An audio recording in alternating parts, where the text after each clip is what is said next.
വിജയേട്ടാ നമസ്കാരം. നമസ്കാരം. വിജയേട്ടാ, 2 ദിവസം മുമ്പ് നമ്മുടെ രാജ്യം ചർച്ച ചെയ്തൊരു വലിയ വാർത്തയുണ്ട്. ആ വാർത്തയെന്ന് പറഞ്ഞാൽ ഇന്ത്യയുടെ അഭിമാനമായിട്ടുള്ള നമ്മുടെ സംഗീതജ്ഞൻ, മദ്രാസിന്റെ മൊസാർട്ട് എന്ന് പറയുന്ന AR റഹ്മാൻ. AR റഹ്മാൻ BBC-യിൽ പോയി ഒരു ഇന്റർവ്യൂവിൽ പറയുന്നു, നമ്മുടെ രാജ്യം നശിച്ചുകൊണ്ടിരിക്കുകയാണ് എന്ന്.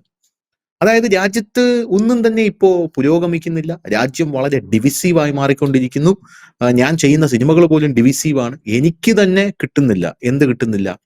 എനിക്ക് തന്നെ യാതൊരുവിധ ആം, ഇതും കിട്ടുന്നില്ല. നമ്മുടെ ചാൻസും കിട്ടുന്നില്ല എന്ന് AR റഹ്മാൻ പറയുന്നത് AR റഹ്മാനാണ്. പക്ഷേ AR റഹ്മാൻ മറുപടി ആയിട്ട് രംഗത്ത് വന്ന ആരാണെന്നറിയാം? ഏറ്റവും വലിയ മോദി വിരുദ്ധനായിട്ടുള്ള, നമ്മുടെ രാജ്യം കണ്ട ഏറ്റവും വലിയ എത്തീസ്റ്റ് ആയിട്ടുള്ള, സദ്ഗുരുവിന്റെ ഒക്കെ കൂടെ ഇരിക്കുമ്പം സദ്ഗുരുവിനെ ഒന്നും ഒട്ടും കേൾക്കാതെ വളരെയധികം അസഹിഷ്ണുത കാണിക്കുന്ന, കണ്ടാൽ തന്നെ കലി വരുന്ന, എന്നെ സംബന്ധിച്ച് പറയുകയാണെങ്കിൽ എനിക്ക് കണ്ടാൽ തന്നെ കലി വരുന്ന നമ്മുടെ ജാവേദ് അക്തർ രംഗത്തെത്തി. AR റഹ്മാന് മറുപടി കൊടുക്കാൻ രംഗത്തെത്തി ജാവേദ് അക്തർ. എന്നിട്ട് ജാവേദ് അക്തർ, ഞാൻ ഞെട്ടിപ്പോയി കേട്ടോ. AR റഹ്മാന് മറുപടി കൊടുക്കാൻ ജാവേദ് അക്തർ, മോദി വിരുദ്ധൻ. അപ്പോ ജാവേദ് അക്തർ പറയുന്ന ഒരു കാര്യം, പക്ഷെ വളരെ ലോജിക്കലായിരുന്നു ആ കാര്യം എന്ന് പറയുന്നത്. അദ്ദേഹം പറയുന്ന കാര്യം എന്ന് പറയുന്നത്, മിസ്റ്റർ റഹ്മാൻ, താങ്കൾക്ക് കിട്ടാത്തത് വേറൊന്നും കൊണ്ടല്ല, ചാൻസ് കിട്ടാത്തത് വേറൊന്നും കൊണ്ടല്ല. നമ്മുടെ നാട്ടിലുണ്ടാകുന്ന ഭൂരിഭാഗം സിനിമയുടെയും സംവിധായകർക്ക് താങ്കളെ ആക്സസ് ചെയ്യാൻ ബുദ്ധിമുട്ടാണ്. ഒന്നാമത്തെ കാര്യം, താങ്കൾ ഒന്നാമത് ഇവിടെ ഇന്ത്യയിലൊന്നും കാണത്തില്ല. താങ്കൾ വല്ല ഇറാനിയൻ പടങ്ങൾക്കും മറ്റേ പടങ്ങൾക്കും ഈ ഇന്റർനാഷണൽ സിനിമകൾക്കും ഒക്കെയാണ് ചെയ്യുന്നത്. അങ്ങനെയുള്ള താങ്കളുടെ അടുത്ത് വരാനായിട്ട് ഇവിടെയുള്ള സംവിധായകർക്ക് ഒരു ജാള്യതയുണ്ട്. അവര് നോക്കുമ്പോൾ താങ്കൾ എവിടെയോ നിൽക്കുന്ന ഒരു മനുഷ്യനാണ്, ഓസ്കാർ മേടിച്ച് നിൽക്കുന്ന, ഗ്രാമി അവാർഡ് മേടിച്ച് നിൽക്കുന്ന മനുഷ്യൻ. അപ്പോൾ സ്വാഭാവികമായിട്ടും ബോളിവുഡിലെ പുതിയ പുതിയ സംവിധായകന്മാർക്കും ബോളിവുഡിലെ സാധാരണ സംവിധായകന്മാർക്കും താങ്കളുടെ അടുത്ത് വന്ന് താങ്കളെ അപ്രോച്ച് ചെയ്യാനൊരു ജാള്യത ഉണ്ടായിരിക്കും. അത് വളരെ ക്ലിയർ ആണ്. AR റഹ്മാനെ ഇപ്പോൾ ഒരു സംവിധായകൻ ഒരു സിനിമ എടുക്കുമ്പോൾ AR റഹ്മാനെ നമുക്ക് മ്യൂസീഷ്യനായിട്ട് വെക്കാമെന്ന് പറയുമ്പോൾ അപ്പുറത്തുനിന്ന് ഒരു ഓപ്ഷൻ വരും, റഹ്മാൻ വെക്കണോ? കാരണം റഹ്മാനൊക്കെ ഓസ്കാർ മേടിച്ച ആളല്ലേ, പുള്ളി ഇതൊക്കെ ചെയ്യുവോ? പുള്ളി ഇപ്പൊ ചെയ്യുന്ന സിനിമകൾ നോക്കിക്കഴിഞ്ഞാൽ രാമായണം, ഹാൻസ് സിമ്മറിന്റെ കൂടെ രാമായണം ഒക്കെയാണ് പുള്ളി ചെയ്യുന്നത്. പുള്ളി ഇപ്പോൾ ഇന്റർനാഷണൽ ലെവലാണ്. മറ്റേ നമ്മുടെ റോളിംഗ് സ്റ്റോൺസിന്റെ ആൾക്കാരുടെ കൂടെയൊക്കെയാണ് പാട്ടൊക്കെ ചെയ്യുന്നത്. അപ്പൊ പുള്ളിയെ എങ്ങനെ നമുക്ക് സെറ്റ് ചെയ്തുകൊണ്ട് വരാൻ പറ്റും? ഇതേ സംഭവം തന്നെയാണ് നമ്മുടെ സലീം കുമാറിന് സംഭവിച്ചത്. ബിജുചേട്ടൻ ശ്രദ്ധിക്കുന്നുണ്ടോ? സലീം കുമാറിന് ദേശീയ അവാർഡ് കിട്ടിക്കഴിഞ്ഞ ശേഷം സലീം കുമാറിന് കോമഡി റോൾസ് കിട്ടാതെയായി. കോമഡി റോൾസ് അതുവരെ നമ്മളെ സലീം കുമാറിനെ പുലിവാൽ കല്യാണത്തിന് മണവാളനായും കല്യാണരാമനിലെ പ്യാരിയായിട്ടൊക്കെ കണ്ട സലീം കുമാറിനെ പിന്നീട് കോമഡി റോളിന് പ്രിഫർ ചെയ്യാതായി. കോമഡിക്ക് സലീം കുമാറിനെ എടുക്കുമ്പോൾ ഉള്ള ചോദ്യം എന്ന് പറഞ്ഞാൽ, ഇത്രയും വലിയൊരു നടൻ, ദേശീയ അവാർഡ് കിട്ടിയ ഒരു നടൻ, അദ്ദേഹത്തെ വെറും ഒരു കോമഡി റോളിലേക്ക് നമുക്ക് ഒതുക്കണമെന്നുള്ള ചോദ്യമുണ്ട്. അങ്ങനെ സലീം കുമാറിന് ഇത് കുറഞ്ഞു. വളരെ ക്ലിയർ ആയിട്ടുള്ള സംഭവമാണ്. പക്ഷെ ഇവിടെ ഒന്നും അല്ല കാര്യം എന്ന് പറയുന്നത്. ഈ ഗ്ലോബൽ ലെഫ്റ്റ് ലിബറൽ ടീം പേ റോളിലുള്ള ഡീപ് സ്റ്റേറ്റ്, ആ ഡീപ് സ്റ്റേറ്റ് ഈ AR റഹ്മാനെയൊക്കെ മുന്നിലിറക്കി കളിക്കുന്നു എന്നുള്ളതാണ് പല നിരീക്ഷകരും പറയുന്നത്. അതിന്റെ ഒരു പ്രധാനപ്പെട്ട ഒരു കാര്യം നമ്മുടെ ടൈമിംഗ് ആണ്, നമ്മുടെ രാജ്യത്ത് നടക്കുന്ന കാര്യങ്ങൾ. ഇപ്പൊ കഴിഞ്ഞ ദിവസം 12,000 അടി ഉയരെയുള്ള ജെയ്ഷെ മുഹമ്മദ് ഭീകരന്റെ താവളങ്ങൾ തകർത്തു തുടങ്ങിയിട്ടുണ്ട് നമ്മുടെ പട്ടാളം സൈനികർ. അത് തകർക്കുക മാത്രമല്ല ചെയ്യുന്നത്, ഇവരെ വധിക്കുകയും ചെയ്യുന്നുണ്ട്. അതൊന്ന്. രണ്ടാമത്തെ കാര്യം, ഈ റിപ്പബ്ലിക് ഡേക്ക് മുന്നേ വലിയ രീതിയിലുള്ള സ്ഫോടനങ്ങൾ നമ്മുടെ രാജ്യത്ത് ആസൂത്രണം ചെയ്യുന്നുണ്ട് എന്നുള്ള റിപ്പോർട്ടുകൾ പുറത്തു വരുന്നുണ്ട്. ഖലിസ്ഥാനും ജെയ്ഷെ മുഹമ്മദ് അടക്കമുള്ള ആൾക്കാർ, അങ്ങനെയുള്ള റിപ്പോർട്ട് പുറത്തു വരുന്നുണ്ട്. പോരാത്തതിന് ജമ്മു കശ്മീരിലടക്കം ഈ പ്രൊഫൈലിംഗ് നടത്തുന്നുണ്ട്, ഈ മുസ്ലിം പ്രൊഫൈലിംഗ് എന്ന് പറഞ്ഞാൽ ഇൻ ദ സെൻസ് അവിടെയുള്ള വിദ്യാഭ്യാസ സ്ഥാപനങ്ങൾ, നമുക്കറിയാം അൽഫല യൂണിവേഴ്സിറ്റിയുമായിട്ടൊക്കെ ബന്ധപ്പെട്ട് നമ്മുടെ രാജ്യത്ത് നടന്ന കോലാഹലങ്ങൾ അറിയാം, അവിടെ അത് നടക്കുന്നുണ്ട്. പോരാത്തതിന് അവിടെയുള്ള ഇമാമുമാരുടെ അടക്കമുള്ള കണക്കെടുപ്പ് നടത്തുന്നുണ്ട്. ഇവർക്ക് എത്ര സ്വത്തുണ്ട്, ഒരു പള്ളി എടുത്താൽ തന്നെ ആ പള്ളിക്ക് അണ്ടർഗ്രൗണ്ട് ഉണ്ടോ, എന്തിനാണ് അണ്ടർഗ്രൗണ്ട് എന്നുള്ള കാര്യങ്ങളൊക്കെ നടത്തുന്നുണ്ട്. അതിന് ഈ ബഹളവുമായിട്ട് രംഗത്തെത്തിയത് പാകിസ്ഥാനാണ്. അപ്പൊ ഇങ്ങനെയുള്ള കാര്യങ്ങളൊക്കെ നമ്മുടെ രാജ്യത്ത് നടക്കുമ്പോൾ AR റഹ്മാൻ പെട്ടെന്ന് വന്ന് പറയുകയാണ്, എനിക്കിവിടെ ചാൻസ് കിട്ടുന്നില്ല എന്ന് പറയുകയാണ്. അപ്പോ ഈ സൂചനകളൊക്കെ വെച്ച് നോക്കിക്കഴിഞ്ഞാൽ നമ്മുടെ രാജ്യം, ഈ ഭാരതം ഉടനെ തന്നെ പാകിസ്ഥാനിൽ ഓപ്പറേഷൻ സിന്ദൂർ 2.0 തൊടുത്തുവിടാനുള്ള സാധ്യതയുണ്ട്. ആ സാഹചര്യത്തിൽ നമ്മുടെ ആൾക്കാർ, അതായത് നമ്മുടെ രാജ്യത്തിനകത്തുള്ള ഈ 2.5 ആ ഒരു ടീം രാജ്യത്ത് അട്ടിമറി, കലാപം, കൊലപാതകം, വിഷപ്രയോഗം, സൂയിസൈഡ് ബോംബിംഗ് ഉൾപ്പെടെ പലതും നടത്താൻ സാധ്യതയുണ്ട് എന്നാണ് ഈ നിരീക്ഷകർ അവരുടെ അനാലിസിസിലൂടെ പറയുന്നത്. അപ്പൊ ആ സമയത്ത് ഇവർക്ക് ഇരവാദം മുഴക്കാനായിട്ട് റഹ്മാന് പോലും ഒരു നിവർത്തിയില്ലാത്ത ഈ നാട്ടിൽ എന്ന് പറയാനുള്ള ഒരു സെറ്റപ്പാണ് ഇവിടെ ഒരുക്കി വയ്ക്കുന്നത് എന്നാണ് അവര് സ്വാഭാവികമായിട്ടും സംശയിക്കുന്നത്. റഹ്മാന് പോലും രക്ഷയില്ലാത്ത ഭാരതത്തിൽ ഞങ്ങൾ എങ്ങനെ കാരണം നമ്മൾ അങ്ങോട്ട് അടിച്ചമർത്തുമ്പോൾ അവർക്ക് മുന്നിലേക്ക് എടുത്ത് വെക്കണമല്ലോ. ഇപ്പം നാളെ ഒരാൾ പറയുകയാണ് റഹ്മാന് പോലും ഈ ഭാരതത്തിൽ എന്തില്ല, യാതൊരുവിധ ഓപ്പർച്യൂണിറ്റിയും ഇല്ല, ജീവിക്കാൻ നിവർത്തിയില്ല. അപ്പോഴാണ് ഒരു സാധാരണ മുസ്ലിമായ എനിക്ക് ജീവിക്കാനുള്ള അങ്ങനെയുള്ള ഒരു ഓപ്പർച്യൂണിറ്റി, അത് BBC ചെന്നാണ് റഹ്മാൻ ഇത് പറയുന്നതെന്ന് ആലോചിച്ച് നോക്കണം. എന്തായാലും സായിപ്പ് നല്ല രീതിയിൽ പണിയെടുക്കുന്നുണ്ട് എന്താണ് നമുക്ക് മനസ്സിലാവുന്നത്. റഹ്മാൻ അത് നൈസായിട്ട് ചെന്ന് BBC ചെന്ന് പറഞ്ഞു. അതിനുശേഷം റഹ്മാൻ അത് വിവാദമായപ്പോൾ ഒരു മാപ്പും കൊണ്ട് വന്നിരിക്കുകയാണ്. നല്ല ശക്തമായിട്ടുള്ള ഇതാണ് കേട്ടോ ഉയർന്നു വന്നത്, പ്രതിരോധമാണ് കേട്ടോ ഉയർന്നു വന്നത്. അതിൽ ഒരു കിടിലം ഒരു പ്രതിരോധം, റഹ്മാന്റെ വായടപ്പിക്കുന്ന ഒരു പ്രതിരോധം ഞാൻ കേട്ടത്. ഈ ചാവ എന്ന് പറയുന്ന സിനിമയ്ക്ക് നിങ്ങളല്ലേ മ്യൂസിക് ചെയ്തത്? അതെ, ഞാനാണ് മ്യൂസിക് ചെയ്തത്. അത് എന്തുകൊണ്ടാണ് നിങ്ങൾക്ക് ഡിവിസീവായിട്ട് ചാവ തോന്നിയത്? അതിൽ ഈ ആന്റഗോണിസ്റ്റ് ആയിട്ട് നിൽക്കുന്ന ആള്, അതായത് വില്ലനായിട്ട് നിൽക്കുന്ന ആള് മുസ്ലിമാണ്. ആര്? അലാവുദ്ദീൻ ഖിൽജി. നമ്മുടെ രാജ്യത്ത് നടന്ന സംഭവമാണ്. അയാളെ എതിർക്കുന്ന ആള് ഒരു ഹിന്ദുവാണ്. അതുകൊണ്ടാണോ നിങ്ങൾക്ക് അത് ഡിവിസീവായിട്ട് തോന്നിയത്?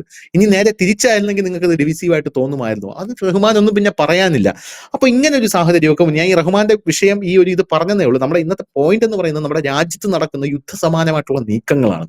ഒന്ന്, ഈ ജെയ്ഷെ മുഹമ്മദ് ഭീകരരുടെ സ്ഥാപനങ്ങൾ തകർത്തു തുടങ്ങിയിരിക്കുന്നു, ഈ പ്രൊഫൈലിംഗ് നടക്കുന്നു, അതിഭീകരമായിട്ടാണ് നമ്മുടെ രാജ്യത്ത് മുന്നിലോട്ട് പോകുന്നത്. അപ്പോ സ്വാഭാവികമായിട്ടും ഇങ്ങനെ അടിയിൽ കൂടെ ഇങ്ങനെ പല പല കാര്യങ്ങൾ എടുത്ത് നമ്മുടെ മുകളിലേക്ക് ഇട്ട് കഴിഞ്ഞാൽ ഇത് നമുക്ക് മനസ്സിലാവില്ല എന്നാണ് ഇത് ഇടുന്നവന്മാരുടെ വിചാരം. എന്താണ് തോന്നുന്നത് ഈ കാര്യത്തിൽ?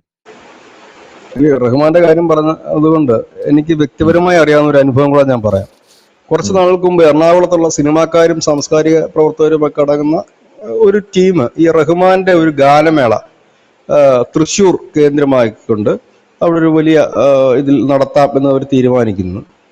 അതിനുശേഷം ഈ റഹ്മാനെ ഇവർ കോണ്ടാക്ട് ചെയ്യാന്ന് പറഞ്ഞാൽ ഇദ്ദേഹത്തിന് ഒരു മാനേജറൊന്നും അല്ല എന്നാണ് അറിയാൻ കഴിയുന്നത്. പല പല മാനേജർ വഴിയാണ് ഇത് അവസാനം ഇതിലേക്ക് എത്തുന്നത്, പല കാറ്റഗറിയിൽ കൂടെയാണ് എത്തുന്നത്.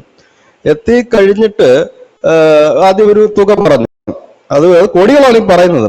ആ തുക പറഞ്ഞു, അവര് ഓക്കെ പറഞ്ഞിട്ട് ഇദ്ദേഹം ഒരു ടൈം കൊടുത്തു എന്ന് പറഞ്ഞാൽ തന്നെ ആ ടൈം ഭയങ്കര ഇതിലാണ്, ലോങ്ങിലുള്ള ഒരു ടൈമാണ് കൊടുത്തിരിക്കുന്നത്. അദ്ദേഹത്തിന് വേറെ പരിപാടികളൊക്കെ ഉണ്ട്, അതുകൊണ്ട് ഉടൻ വരാൻ പറ്റില്ല. അതിനുശേഷം ഇവര് ഈ പരിപാടിയുടെ സംഘാടകരാകട്ടെ ഈ പരിപാടി നടത്തുന്നതിന് വേണ്ടിയിട്ടുള്ള എല്ലാ മുന്നൊരുക്കങ്ങളും തുടങ്ങി. പതുക്കെ അവരതിന്റെ വേണ്ട കാർഡും കാര്യങ്ങളും ടിക്കറ്റും എല്ലാം ഒക്കെ അടിച്ച് ഇവര് മുമ്പോട്ട് പോകുമ്പോഴത്തേനും പെട്ടെന്ന് തന്നെ ഈ റഹ്മാന്റെ അവിടുന്ന് അവർ പറഞ്ഞു, ഞങ്ങളുടെ റേറ്റ് ഇപ്പൊ ഇതല്ല, റേറ്റ് പിന്നെയും കൂട്ടി എന്ന് പറഞ്ഞു. അത് ഈ സംഘാടകർക്ക് താങ്ങാൻ പറ്റുന്നതിനേക്കാൾ ഡബിൾ ഇരട്ടി റേറ്റാ. അപ്പൊ അവർ അങ്ങോട്ട് ചോദിച്ചു എന്തുകൊണ്ടാണ് അത് റേറ്റിംഗ് ഇപ്പൊ ഉടൻ കൂടിയത്? കാരണം നമ്മൾ ബുക്ക് ചെയ്ത് പരിപാടി മുമ്പോട്ട് പോകുമായിരുന്നല്ലോ. അതെന്ന് വെച്ച് കഴിഞ്ഞാൽ ഇപ്പോഴത്തെ ഞങ്ങളുടെ റേറ്റിംഗ് അതാണ്. അത് ഈ റേറ്റിംഗ് എന്ന് പറഞ്ഞാൽ സ്ഥിരമായി നിൽക്കുന്ന ഒന്നല്ല, അത് ചലിച്ചുകൊണ്ട് നിൽക്കുന്ന ഒന്നാണ്. ഇപ്പോൾ നമ്മുടെ ഒരു മാർക്കറ്റ് വാല്യൂ ഇതാണ്, അപ്പോൾ ഈ റേറ്റ് ഞങ്ങൾക്ക് തരേണ്ടി വരും എന്ന് പറയുകയുണ്ടായി. അങ്ങനെ ആ പരിപാടി നടന്നില്ല, അത് ഉപേക്ഷിക്കേണ്ടി വന്നു. അപ്പോൾ അതിന്റെ സംഘാടകർ പറഞ്ഞ് ആ പുള്ളിക്ക് കൊടുക്കേണ്ട പൈസ ഉണ്ടെങ്കിൽ നമുക്കൊരു 10 മലയാള സിനിമ ഇവിടെ ചെയ്യാം നന്നായിട്ട്, അത്യാവശ്യം 5-6 പാട്ടും വെച്ച് പുതിയ ഗായകരെ വെച്ചിട്ട്. ഇതാണ് ഇവരുടെ കുഴപ്പം. അതായത് അതൊക്കെ ഇത് ഞാൻ പറഞ്ഞത് അദ്ദേഹത്തിന്റെ ഒരു പേഴ്സണലായിട്ട് എനിക്ക് അറിയാവുന്നവരാണ്. അവര് ഒരു വലിയ പ്രോഗ്രാം ആയിരുന്നത് നടത്തുന്ന ഒരു ഇതിൽ, അതിൽ തന്നെ അദ്ദേഹം വലിയൊരു തുകയാണ് ചോദിച്ചത്. അത് വീണ്ടും ആ തുക വർദ്ധിപ്പിക്കാൻ വേണ്ടി ശ്രമിച്ചപ്പോഴാണ് അവർ തന്നെ വേണ്ടെന്ന് വെച്ചു. അപ്പൊ നാളെ ഈ റഹ്മാൻ അവരെ ഇരുന്ന് ചീത്ത വിളിച്ചു കഴിഞ്ഞാൽ എന്താണ് പറയാൻ കഴിയുന്നത്? എന്റെ പരിപാടി ബുക്ക് ചെയ്ത് കുറെ ഹിന്ദുക്കൾ വന്നിരുന്നു, അവരത് വേണ്ടെന്ന് വെച്ചു എന്ന് പറഞ്ഞാൽ അത്രയുമുള്ളൊരു ബാലിശ്യം എന്ന് നമുക്ക് പറയാൻ പറ്റുന്നത് റേറ്റ് കൂടിയത് കൊണ്ട് മാത്രമാണ്. അത് താരങ്ങളാണ് അവരുടെ നിശ്ചയിക്കേണ്ടത്, അവരുടെ റേറ്റ് എത്രയാണെന്നും അവരുടെ സൗകര്യം എത്രയാണെന്നും. നമുക്ക് സൗകര്യം ഉണ്ട് അവരെ വിളിക്കുക എന്നത് മാത്രമാണ്. റഹ്മാന്റെ ഒരു തേങ്ങ ശബ്ദം എന്ന് മാത്രമേ പറയാനുള്ളൂ ഈ കാലഘട്ടത്തിൽ. കാരണം മുമ്പ് അങ്ങനെ ആയിരുന്നില്ല. മുമ്പ് ഈ സാംസ്കാരിക നായകര് വിലപിച്ചു കഴിഞ്ഞാൽ അതിന് കൂട്ടം ചേർന്ന് വിലപിക്കാനായി നമ്മുടെ കേരളത്തിലെങ്കിലും കുറച്ചു പേരുണ്ടായിരുന്നു. ഇന്ന് കേരളത്തിൽ പോലും അതൊന്നും ഒരു വാർത്തയേ അല്ല. ഇപ്പോൾ നമ്മൾ കാണാറുണ്ട്, സ്ഥിരം ഇടയ്ക്കിടയ്ക്ക് വരുന്നതാണ്, പാസ്റ്റർമാരെ ആക്രമിച്ചു, ക്രിസ്ത്യൻസിനെ പീഡനം, ക്രിസ്ത്യൻസിനെ കൊന്നു. ഇതൊക്കെ ഈ ഡീപ് സ്റ്റേറ്റിന്റെ ഭാഗമാണ്.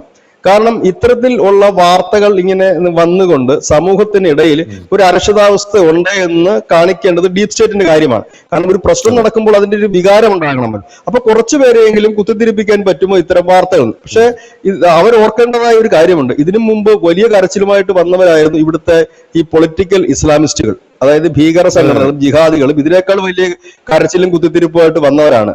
ബീഫ് കഴിച്ചില്ല ഉടനെ തല്ലിക്കൊന്നു, ബീഫ് കൈവച്ചു തല്ലിക്കൊന്നു, പിന്നെ ജയശ്രീരാം വിളിച്ചില്ല തല്ലിക്കൊന്നു. ഇങ്ങനെ പല പല വാർത്ത, ഗർഭിണി, ശൂലം, മറ്റേത് മറിച്ച്, ഇതെല്ലാം ഇന്ന് അവർ പറയുന്ന ആരെങ്കിലും കേൾക്കാറുണ്ടോ? ഇല്ല. ആ അവസ്ഥയിലൊക്കെയാണ് ഇപ്പൊ ഇവരും പോയിക്കൊണ്ടിരിക്കുന്നത്. ഇതെല്ലാം അവരുടെ യഥാർത്ഥ മതപണ്ഡിതന്മാരുടെ മതത്തിന്റെ അറിവോടുകൂടിയല്ല, കുത്തിത്തിരിപ്പിനുള്ള ഡി സ്റ്റേറ്റ് ആണ്. അതായത് 0.5 എന്ന് പറയുന്ന ക്രിമികളില്ലാത്ത ഉള്ളവരാണ് ഇവരെന്ന് പറഞ്ഞു കഴിഞ്ഞാൽ.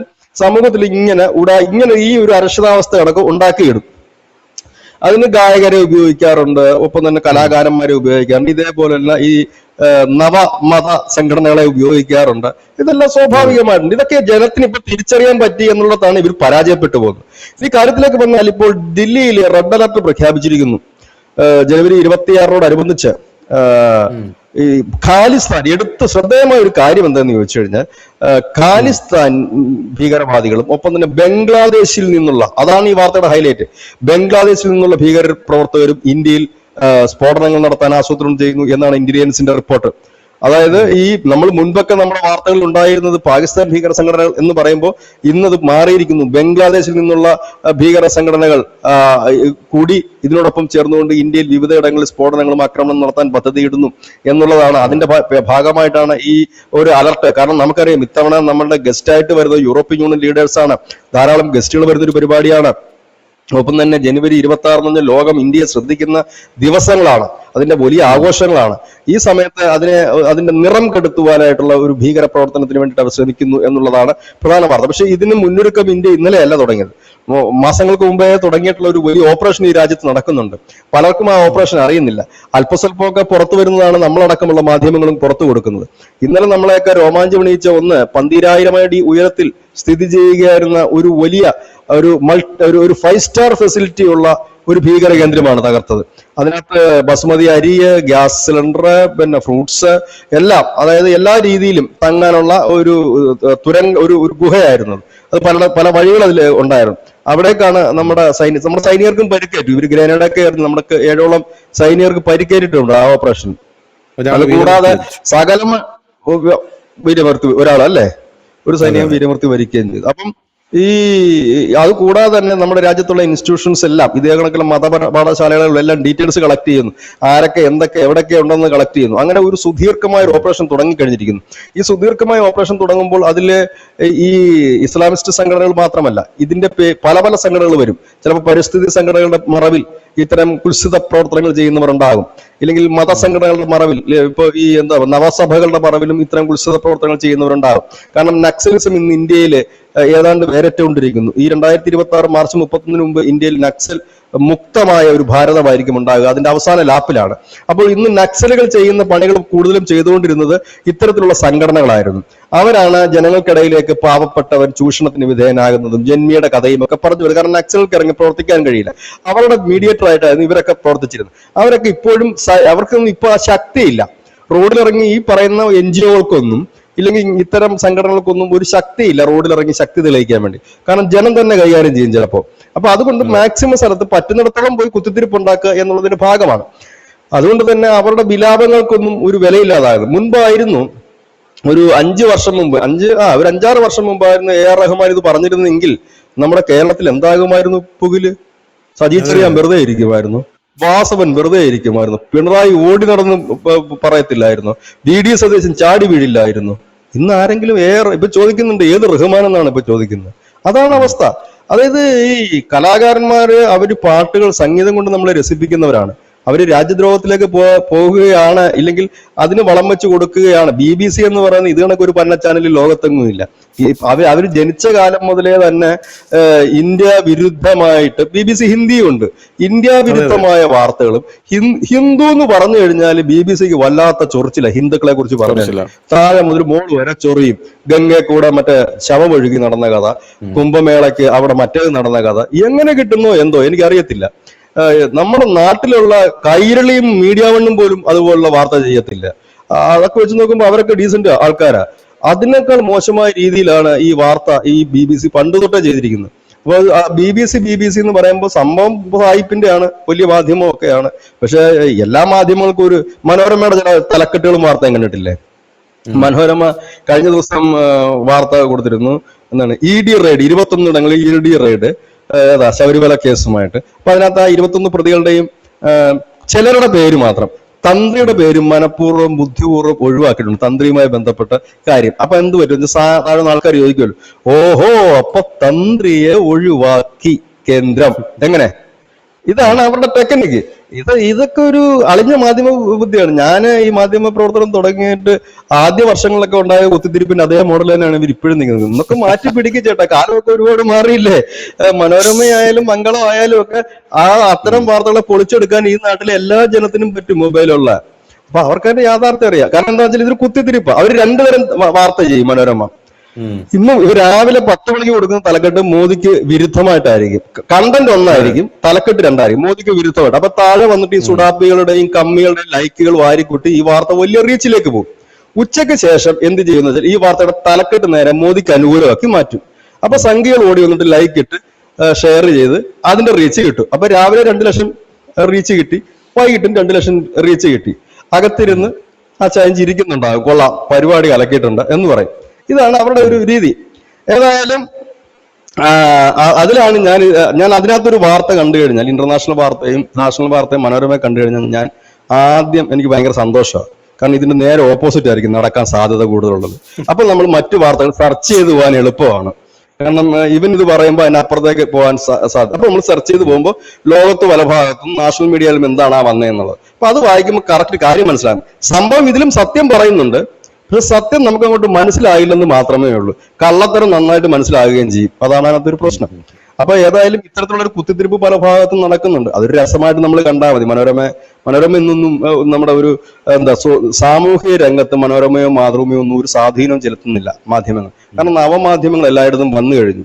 നമ്മൾ പറയുമ്പോൾ ബ്ലോഗറാണ്, യൂട്യൂബർ ആണെന്ന് പറയും. പക്ഷെ അവരുടെ ആ ഇൻഫ്ലുവൻസ് നമ്മൾ നോക്കണം. നമ്മുടെ കേരളത്തില് എത്ര യൂട്യൂബ് ചാനലുണ്ട്, അതിന്റെ ഓഡിയൻസിനെ നോക്കി കോടിക്കണക്കിന് പേരുണ്ട്.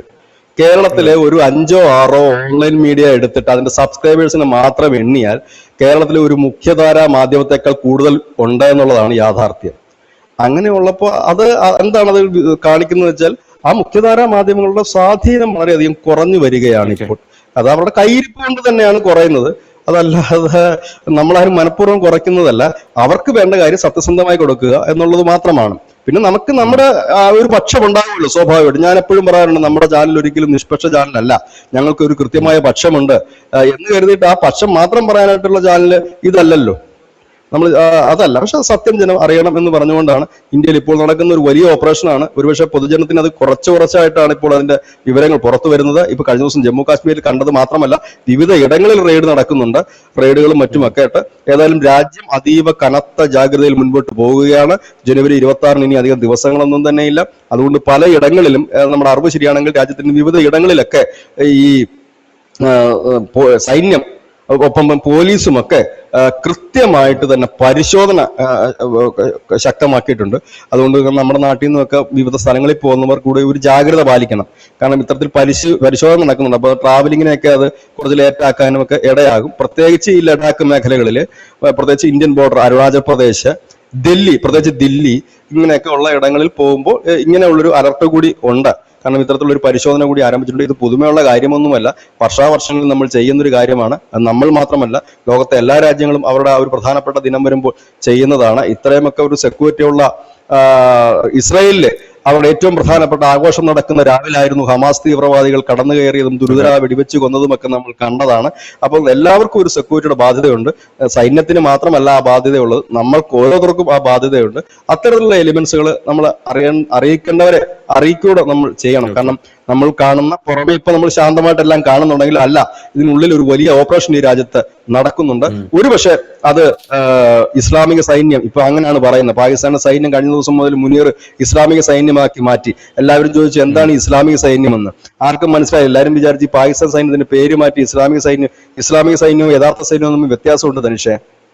മതപരമായിട്ടൊരു സൈന്യം വന്നാലുള്ള കുഴപ്പം എന്താണെന്ന് വെച്ച് കഴിഞ്ഞാല്, സ്വന്തം രാജ്യത്തും ഭരണാധികാരികൾക്ക് നേരെ നടക്കുന്ന ആക്രമണത്തിന് അവർ മതപരമായിട്ടാണ് കാണുന്നത്. നമ്മുടെ മതപരമായിട്ടുള്ള ആ ഒരു വിശ്വാസത്തിൽ, അല്ലെങ്കിൽ അതിനെ സംരക്ഷിക്കുന്ന വ്യക്തിക്ക് നേരെയുള്ള പ്രക്ഷോഭം, അതുകൊണ്ട് നിഷ്കരണമായി അവർ അടിച്ചമർത്താൻ തയ്യാറാകും. ഒപ്പം തന്നെ ഇന്ത്യയുമായി യുദ്ധം ചെയ്യുമ്പോൾ മതപരമായ യുദ്ധമാണ്, അള്ളാഹു ആണ് യുദ്ധം ചെയ്യുന്നതെന്നാണ് മുനീർ പറയുന്നത്. അവരുടെ ശക്തിയാണ് യുദ്ധം ചെയ്യുന്നത് എന്നാണ് പറയുന്നത്. അതുണ്ടാക്കാൻ പോകുന്ന ഒരു മതസൈന്യം എന്നുള്ളതും, ഒരു സൈന്യം എന്താണ് നമ്മളെ പഠിപ്പിക്കുന്നത്, അതിന്റെ അച്ചടക്കം, അതിന്റെ ആ പങ്ക്ച്വാലിറ്റി, അതിന്റെ കൃത്യതയൊക്കെയാണ് സൈന്യം എന്ന വാക്കുകൊണ്ട് നമ്മൾ ഉദ്ദേശിക്കുന്നത്. അതിനെയാണല്ലോ നമ്മൾ സൈന്യം എന്ന് പറയുന്നത്. ഒരു മതപരമായ സൈന്യം എന്ന് പറയുമ്പോഴത്തേനും മതം കൂടി അതിൽ കലർന്ന് വന്നു കഴിഞ്ഞാൽ എന്താണ് അതിന്റെ അവസ്ഥ എന്നുള്ളത് എല്ലാവർക്കും ഊഹിക്കാനുള്ളതേ ഉള്ളൂ. പലയിടത്തും മതപരമായ സൈന്യം തന്നെയാണ്. പക്ഷെ ആ മതപരമായ സൈന്യം എന്താണ് ഇറാൻ തന്നെ, തൊട്ടടുത്തുള്ള ഇറാൻ തന്നെ നോക്കിയാൽ അറിയാം, മതസൈന്യം തന്നെയാണ് അവിടെ. ഇസ്ലാമിക് റവല്യൂഷൻ റിപ്പബ്ലിക് ഗാർഡിന്റെ ആ സൈന്യവും മതസൈന്യം തന്നെയാണ്.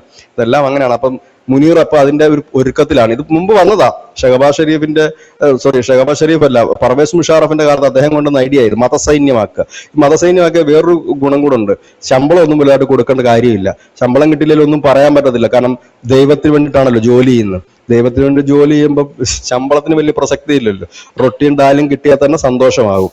പിന്നെ വൺ ഫെസിലിറ്റി ഇല്ല, യാത്ര ചെയ്യാൻ ഫെസിലിറ്റി ഇല്ലെങ്കിലും ദൈവത്തിന് വേണ്ടി നടക്കാമല്ലോ. അങ്ങനെയൊക്കെ ഉള്ള ഒരുപാട് കാര്യങ്ങളുണ്ട്. അതായത് അവരെ കൃത്യമായി പറഞ്ഞു കഴിഞ്ഞാൽ ഈ മതസൈന്യം എന്ന് പറഞ്ഞാൽ തീവ്രവാദികൾ എന്ന് തന്നെയാണ്, സൈന്യത്തെ തീവ്രവാദികളാക്കുന്നു എന്നത് തന്നെയാണ് അതിന്റെ വിവക്ഷ.